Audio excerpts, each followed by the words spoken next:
Moi ja tervetuloa taas uuden videon pariin. Tämän päivän videossa ei olekaan ihan perus neule-podcast tiedossa, vaan mä halusin tulla jakamaan teille 10 neuleliiviohjetta, joita mä oon bongaillut nyt tässä ihastuksessani. Jos ette ole edellisiä videoita kattonut, niin mulla on semmonen punainen V-aukkonen neuleliivi. Mun mielestä se oli joku West number 1 tai 2. My favorite things knitwearilta. Ja se on siis mun aivan lemppari. Mä voisin niin kuin joka päivä yhdistää sen mun asuihin ja yrittää keksiä siitä sen ympärille kaikkia kivoja asuja. Joten mä oon tullut siihen tulokseen, että mä tarvin jossain kohtaa, en nyt tänä keväänä tai välttämättä edes tänä vuonna, mutta jossain kohtaa mä tarvin myös toisen neuleliivin. Ja sen tiimoilta mä oonkin nyt kerännyt kaikki ihania keväisiä neuleliivejä, joita ehkä sitten toivottavasti joku muu voi tehdä, koska mulla ei valitettavasti ole aikaa ottaa lisää neuletöitä, mitä mä voisin nyt tehdä. Ja pitää yrittää käyttää sitä nykyistä neuleliiviä mahdollisimman paljon, jotta mun on edes järkevää tehdä toista sellaista. Mutta joo, mennään niiden neuleliiviohjeiden pariin. Mulla on tässä vieressä mun tietokone, josta katon Ravelrystä muistiinpanoja ja tietoja, mitä mä oon näiden neuleliivien osalta oikein kerännyt. Ja ensimmäisenä neuleliiviohjeena, johon rakastuin, on tämmönen The Fresno Round Neck Vest. Ja tämän suunnittelija on Magdalena Parker. Ja tää on tämmönen O-kauluksinen, mä laitan kuvan tästä, O-kauluksinen palmikko neuleliivi, ja mä en ole varma, että onko noi ihan niin kuin, toi ei ole mitään valepalmikkoa, vaan luultavasti ihan kunnon palmikkoa. Mä en siis aina tunnista, että mikä on valepalmikkoa, tai siis vielä ainakaan tunnista. Mä en ole ihan hirveästi edes tehnyt mitään palmikkotöitä, mutta muun muassa tämä voi olla yksi, jonka tekisin joskus. Ja tässä on käytetty Light Fingering ihan lace vahvusta lankaa, eli DK-vahvusta. Ja mä olin itse vähän haaveillut. Ja toki tää on myös niin kuin siitä, että jos haluaa mahdollisimman saavutettavat langat myös silleen niin kuin itseä ajatellen, niin mä vähän haaveilin, että voisiko toi olla semmonen työ, minkä voisi tehdä siitä Novitan Wonderwool DK:sta. Mä oon ihan rakastunut siihen lankaan, siis se on Novitalta ihan ehdottomasti mun niin kuin lemppari lanka, ellei jopa oikeasti niin kuin kaikista lempparein niin kuin Novitalta nimenomaan, niin mä niin kuin haluaisin vaan keksiä syitä tehdä siitä langasta vaikka ja mitä. Ja mä siis katoin itse asiassa ihan Prisma-valikoimasta, että ja mikä on sen saavutettavampaa kuin Prisma. Ehkä Prisma ei ole saavutettava jossain kaupunkialueilla välttämättä, kaupungin keskusta-alueilla välttämättä aina, mutta, tai isojen kaupunkien keskusta-alueilla, mutta muuten ne on ehkä suht saavutettavia, riippuu mistä roikkuu. Niin täällähän on ihan älyttömästi kaikki ihania uusia sävyjä tullut niin kuin tästä Wonderwool DK:sta. Täällä on siis joku tämmönen kuin puolukkamehu. Ja se on tommonen vähän niin kuin murrettu punainen. Vaalea salvia. Siis toi vaalea salvia on ihan täydellinen. Mä haluaisin niin kuin jotain ehkä tosta Wonderwool DK vaaleasta salviasta, mutta en tiedä mitä. Mut jotain. Sitten merkitys. Toi on ihan tommonen niin kuin kunnon syvän punainen. Mutta mä en ole ihan täysin varma. Toi on mun mielestä ehkä ollut jo jonkin aikaa. Sitten täällä on semmonen sävy kuin jade ja sielu. Ja Ja sitten kehrä. Se on tämmönen oikein niinku voinkeltainen. Aika, niin, no joo, meni sanoa kirkkaan keltainen, mutta ei toi on ehkä vähän niinku siitä vielä semmonen niinku, ei niin kirkas. Mut siis tosi ihania sävyjä. Ja näistä olisi niin ihana jostain. Mua etenkin houkuttelisi just toi vaalea salvia ja puolukkamehu. Mä en tiedä, että olisiko ne tollaseen... No joo, voisin olla tommoseen palmikkoliiviinkin varmasti tosi toimivia. Mutta mietin, että mitä... No joo, kyllä ne varmaan vaatekaappiinkin yhdistyisi ihan hyvin. Mut joo, se oli ensimmäinen ohje. Ja toki ton sais niinku muistakin ihan vaan Nobitankin langoista tehtyä. Tohon pystyisi yhdistämään vaikka sitä, onko se nyt violaa, sehän taitaa olla fingerin vahvusta. Ja sit siihen vaikka ihan se tuulimohair tai joku muu. Mä ite en oo tuulimohairin ihan hirveän suuri fani. Ehkä se tommosessa voisi mennä kumminkin. Kun siinä on toinenkin lanka kaverina, niin siinä se voisi ehkä ihan toimia. Seuraava ihana keväinen neuleliiviohje on Primrose Slipover. Ja tämän suunnittelija on Along avec Anna.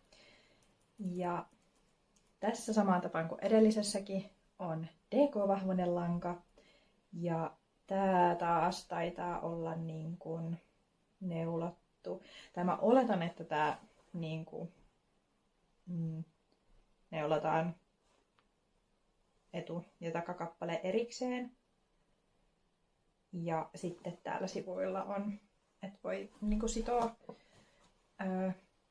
sen liivin etu- ja takakappaleet toisiinsa. Ja samaan tapaan kuin edellisessäkin, niin tämähän voisi olla aivan täydellinen siitä Wonderwool DK:sta. Etenkin nyt kun mä oon ihan hurahtanut siihen. Toki mä mietin, että mitä muita tommosia DK-vahvuisia lankavaihtoehtoja ois. Joo, joku Knitting for Olivin se fingering vahvuinen merinolanka kaksinkertaisena. Tässä voisi ehkä toimia myös ihan se cotton merino tai sitten se cotton merino plus Knitting for Olivin silk mohair voisi toimia, etenkin tälleen kun ollaan menossa niin kesää kohti, niin sit se olisi mahdollisimman monikäyttöinen. Toki se mohair tuo siihen lämpöä, mutta sitten ehkä se, jos olisi vaikka se puuvilla merino, niin ehkä se vähän silleen niin kuin, ei olisi sit niin lämmin. Tai en tiedä. En ole ikinä testannut tuota komboa langoissa. Ja mitäs muuta mä tästä oikeastaan sanoisin? En mä tiedä. Siis mä voisin tehdä tämänkin niin kun... Tää toisaalta olisi ihana tehdä jossain tosi semmoisessa neutraalissa sävyssä, koska sit sen saisi yhdisteltyä mahdollisimman hyvin kaikkiin oman vaatekaapin olemassa oleviin asuyhdistelmiin, mut sit samalla tää voisi olla myös tosi tämmönen perusvaatekappale, mihin yhdistämällä jonkun tosi niin kuin semmoisen aksenttisävyn, niin sais semmoisiin tylsiin asuihin jotain ekstraa. Tai jos vaikka miettii, että olisi peruskauluspaita ja farkut, ja sit siihen heittäisi tän, mikä tän nimi nyt olikaan, Primrose Slipoverin, vaikka jossain vihreän tai vaikka keltaisenkin niin kuin sävyssä, niin sehän tekisi siitä asusta heti mielenkiintoisemman. Joten joo, tää on ollut mulla aika pitkään silleen jo listalla, että mä oon vähän niin kuin katsellut tätä, että jossain kohtaa olisi kiva tehdä, ja kun tän tyyppinen neuleliivi menisi niin hyvin oikeastaan siis mekkojen kanssa, mutta myös mun mielestä ehdottomasti niin kuin ihan housuasujen kikkaa. Seuraava neulaliivi on semmonen kuin Make Myself Flowers West. Ja tänne on suunnitellut Vex Not Studio. Ja siis, tätä olette varmasti, jos olette kattonut yhtään kenenkään muun neuletubettajan noita jotain neule-liivi-ohjesuositusvideoita tai mitä vaan, niin tää on varmasti näkynyt niissä monissa. Ja tää on ehdottomasti niin ihanan keväinen. Tää menee vähän samaan kategoriaan kuin ne, mitkäs niiden nimet nyt olikaan. Mä viime podcast-jaksossa kerroin, että Alan tekee niitä semmosia kukkakuvioisia lapasia. Niistä Sadness Gardenin Merinovilla, ei no Merinovilla, no mut kumminkin sit villalangasta Sundaysta. Mulla itse asiassa ne täällä takana. Oho, nyt nää langat tippuilee näistä johonkin. Niin, tällaiset. Niin mulla tulee vähän näistä. Tai tosta mieleen nää. Ja ehdottomasti nähtävästi nyt on sit hurahtanut tämmöiseen kukkakuvioon. Ja näistäkin tulee niin ihanat. Tää on jo vähän tämmöistä sneak peekia seuraavaan jaksoon, kun näitä sitten esittelen paremmin ja kerron. Toivottavasti ehkä jopa valmiina. Katsotaan, kuinka nopeasti mä ehdin ne tekeen. Toi oli siis edistystä 1 viikonlopun ajalta. Joo, en ihan koko viikonloppuun noita neulonut, mutta kumminkin musta tuntuu, että tommonen fingerivahvuinen lanka tai sillä neulaessa edistyy ihan tosi hitaasti työtä. Mutta toisaalta se lopputulos on sitten yleensä vörtti. Mutta joo, takas tähän neulaliiviin. Tää on siis tehty aranvahvuisesta langasta. Tässä on käytetty niinku worsted ja light fingerin vahvusta. Elikkä yhteensä niistä tulee aranvahvuinen. Ja siinä on tosiaan tuommoista ihanaa kukkakuvioa. Mä just mietin, että saisko ton tehtyä, jos miettii silleen oikeasti helposti saavutettavia lankoja, niin saisiko ton tehtyä esim. Novitan seiskaveikasta. Mä ite on kokenut, että vaikka osa tuntuukin vähän vierastavan seiskaveikkaa, niin mä oon ite kokenut sen oikeastaan tosi hyväksi ja kestäväksi langaksi. Mä oon siis tehnyt siitä vuonna 2024 jopa yhden neulepaidan ihan kokonaan. Ja siis se on niin ihanaa, kun mä voin vaan niinku heittää sen pesukoneeseen ja se niinku kestää sen pesun. Ja niinku ei tarvitse käsin kastella. Toki jos ehkä haluaisin, että se kestäisi niinku pidempään, niin sit käsin kastelee näin. Mut joo, tässä mietin, että toimisiko se tai sitten ihan joku LED-lopi, jos haluaisi semmoisen lämpöisen vaihtoehdon. Mutta toi worsted ja light fingerin vahvuinen varmaan luo kumminkin sit aika kivan kankaan tai tekstiilin. Mä oletan. Ja sen takia se on valikoitunut tuohon eikä pelkästään niinku aranvahvuinen. Mutta joo, mä kiinnostais kokeilla tätä just nimenomaan seiskaveikasta ehkä jossain kohtaa. Ja just yhdistää vaikka no tosta sais ehkä, tai kun miettii silleen värien kannalta, niin tosta sais kyllä aika niin kuin helposti tehtyä semmoisen suht neutraalin, mikä menisi vähän kaikenkaan vaatekaapissa, mutta sitten tosta sais tehtyä niin ihanan semmoisen niin kuin överi-väripläjäyksenkin. Joten joo, katsotaan, jos mä joskus päädyn tekemään tai millainen se sitten lopulta on. Tää seuraava neulaliivi on niin ihana. Siis tää tuli mun mielestä vuosi sitten ja mä oon siitä lähtien niin kuin silmäillyt tätä ja miettinyt, että milloin mä voisin tehdä tämän. Ja tästä tuli itse asiassa myös ihan neulepaitaversio. Joten mun täytyy vähän pohdiskella, että kumpi niistä voisi olla mun kaappiin parempi ennen kuin teen mitään päätöksiä. Mutta tää on siis Obsidian Slipover. Tekijä on Sofia Scottford. Ja se on siis muuten ihan pelkkää sileätä neulasta oleva liivi, mutta sitten siinä on tässä semmoinen rosetti ja se on O-kaula-aukkonen ja mä en tiedä, jos se rosetti on siis kiinni, niin se on O-kaula-aukkonen. Mutta sitten taitaa olla silleen, että kumminkin johonkin tänne asti tulisi niinku kaula-aukko muuten. Ja tää vaan on niin kuin upean näköinen, just tämmönen niinku klassinen toimistovaate. Tässä on käytetty Lace- ja Sport-vahvuslankaa. Tässä on niinku Isakerin silkkimohair ja tweed-lanka. Mä itse myös ehdottomasti tai valitsisin tähän jonkun. Mä en tiedä, uskaltaisiko tuossa jopa valkata. Toi neulotaan niin kuin 4 ja 5 millin puikoilla. Mä mietin, että olisiko uskaltanut valkata niin kuin,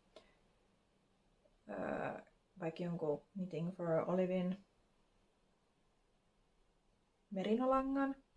Ja sitten sen kaveriksi silkkimohair.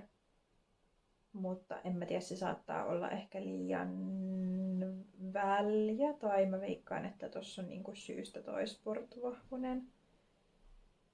Toki tää silee kai just neuletaan tuolla 5 millin puikoilla. Niin sit mä mietin, että tulisiko siitä vähän semmonen niinku lentopaidan tyyppinen pinta sitten, kun ois niinku fingering plus lace. Se pitäisi melkein ehkä niinku testata ja katsoa, että millaista siitä tulisi. Mut siis aivan upea. Ja tosiaan joo. Tästä on myös neulepaita versio.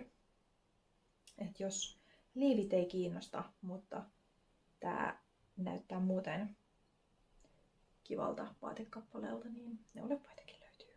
Olisikohan se sitten jollain Obsidian Sweater nimellä.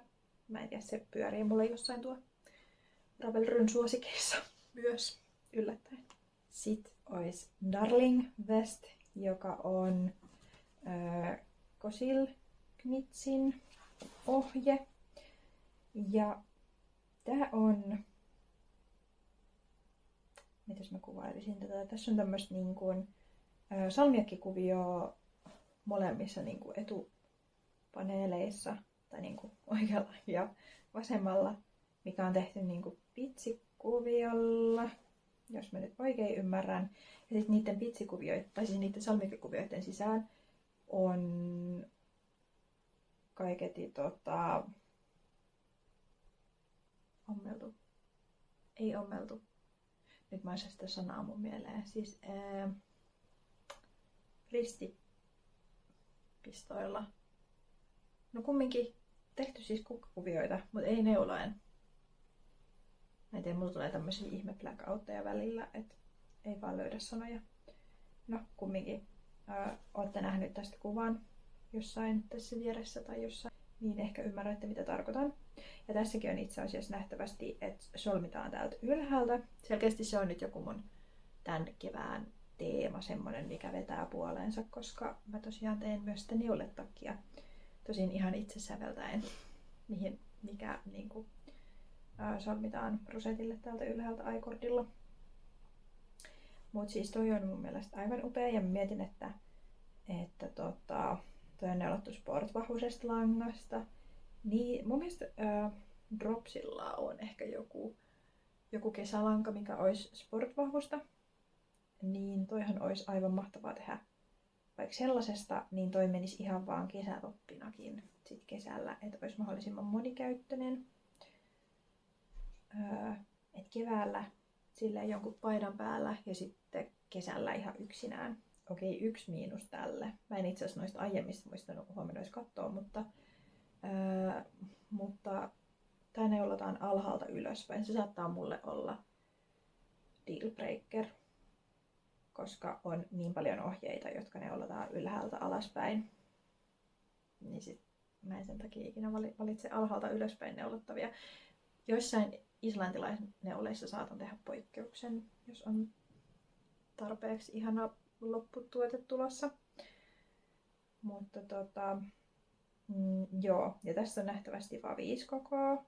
Et ei ole sillä ihan hirveästi kokoja, kun miettii. Mutta kumminkin esim. Rinnanympäryyskoot menee niinku 104–130 asti. Mä en tiedä, onko se nyt ei ihan hirveän iso skaala mun mielestä ole. Ja tässä on niinku lyhyempi ja pidempi versio, mutta mua ehdottomasti itse kiinnostelisi toi niinku lyhyempi versio, mikä on tuossa heti ekassa kuvassa, kun Ravelrystä etsii tän. Sitten ollaan taas tämmöisten sidottujen neulapaita-asioiden parissa, nimittäin Alice West, jonka on suunnitellut Rita Marquez. Ja tää on siis vaan ihan silleen tällaista yksinkertainen, tästä solmittava O-kauluksinen neuleliivitakki. Ja tähän on myös, mä en tiedä tuleeko tässä ohjeessa niin kuin myös ohjeet tohon, että miten noi kukat tehdään, mitä tuossa kuvassa on. Mutta tässä on niin kuin, että optionally you can add embroidery. Ja joo, se on se syy, missä mä valitsin tämän, koska mun mielestä toi on aivan ihanan näköinen, kun tuohon on lisätty noi kirjoitut kukat. Tää on polkivahvusta. Ja tässä on niinku käytetty Lace Plus Aran lankaa. Täällä on suosituslankoina esim. Dropsin Air. Ja se voisi hyvinkin olla semmonen, että mistä esimerkiksi itse voisin tehdä tommosen. Itse asiassa täällä on Dropsin Air ja Flora yhdessä. Niin niistä on vissiin tehty toi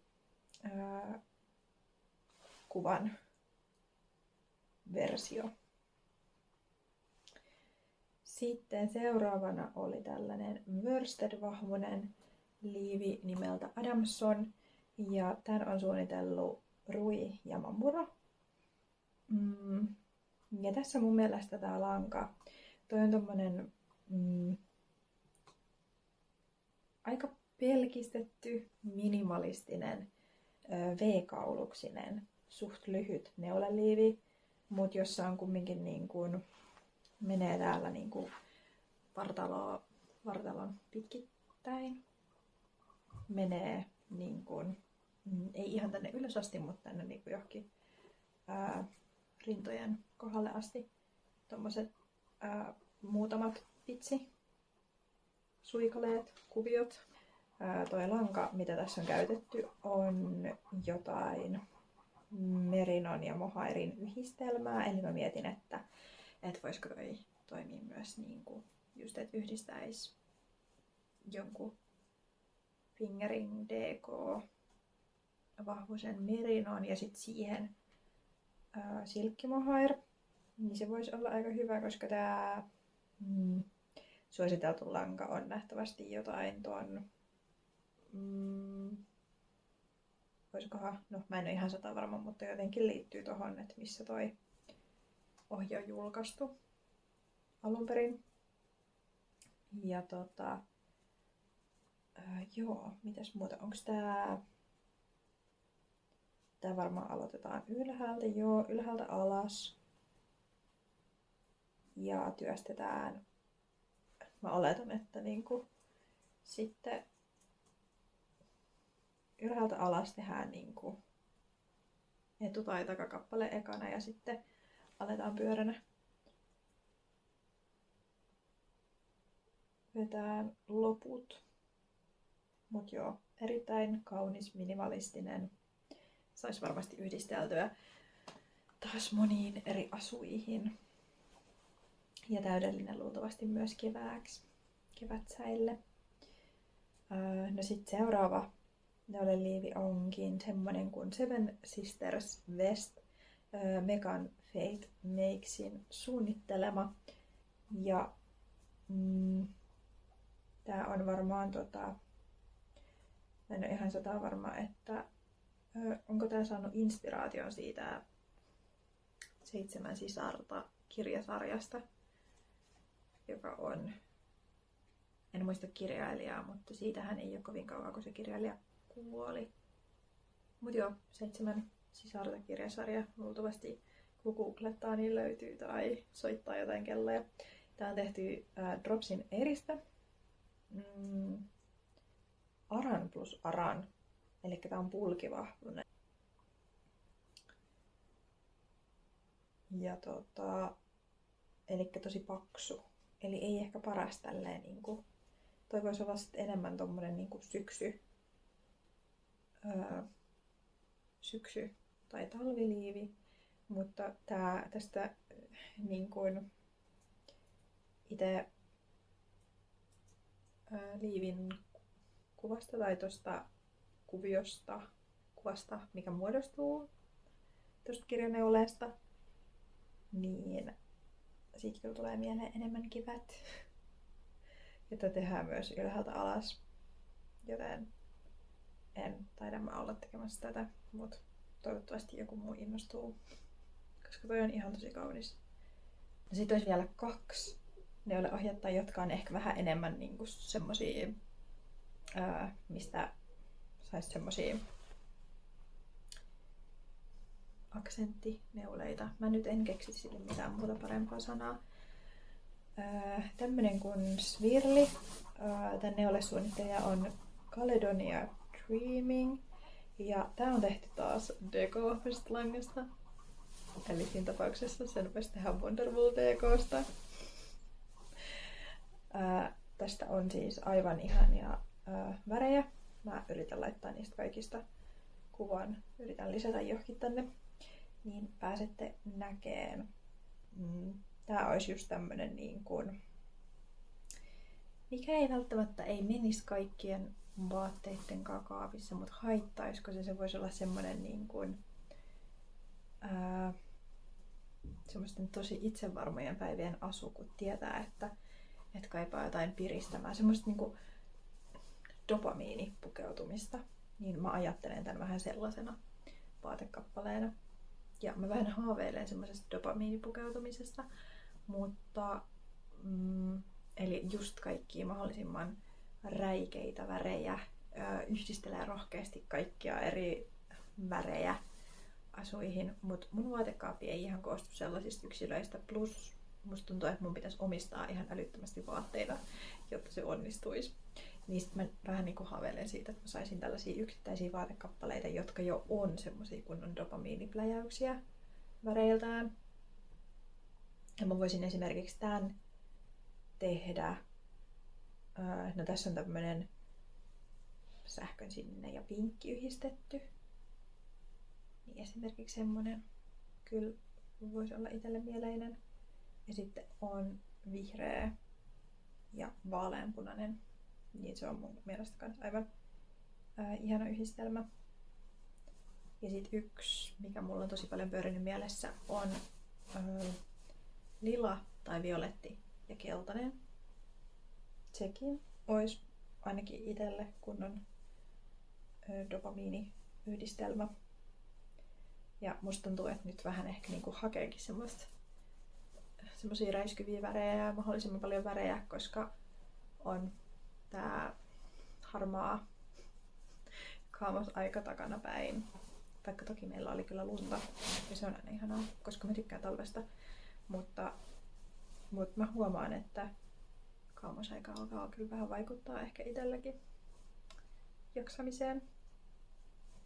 Joo, nyt vikaan neuleliiviin, eli Very Varied West.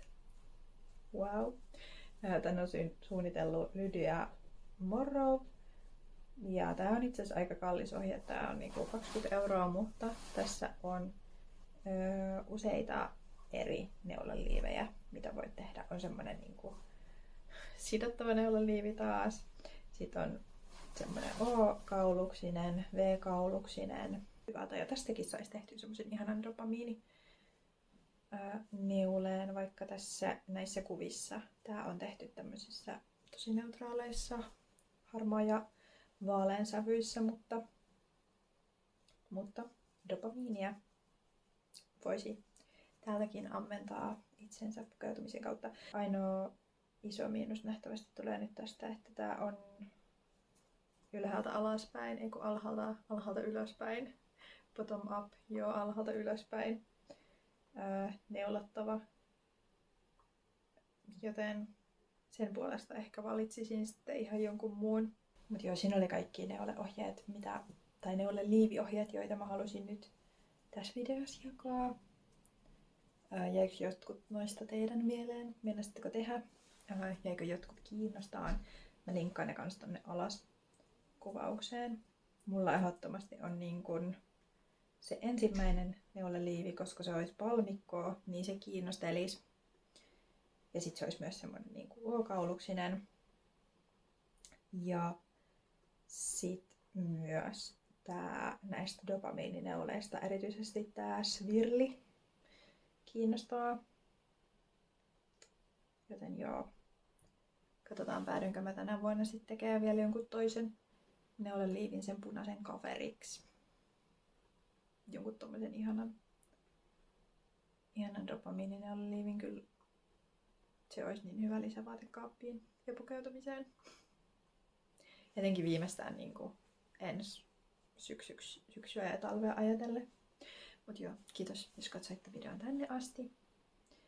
Ja kommentoi tosiaan alle, että jos sulla on jotain neuleliivejä, mitä meinasit tehdä, tai ootko sä hurahtanut neuleliiveihin. Ymmärrätkö neuleliivien päälle? Mä tiedän, että osa ei oikein välitä niistä ja osa on sanonut, että heidän tyyliin ei istu ja kaikkea, niin joo, kertokaa tykkäättekö neuleliiveistä. Mut joo, nähdään taas ensi videossa. Moikka!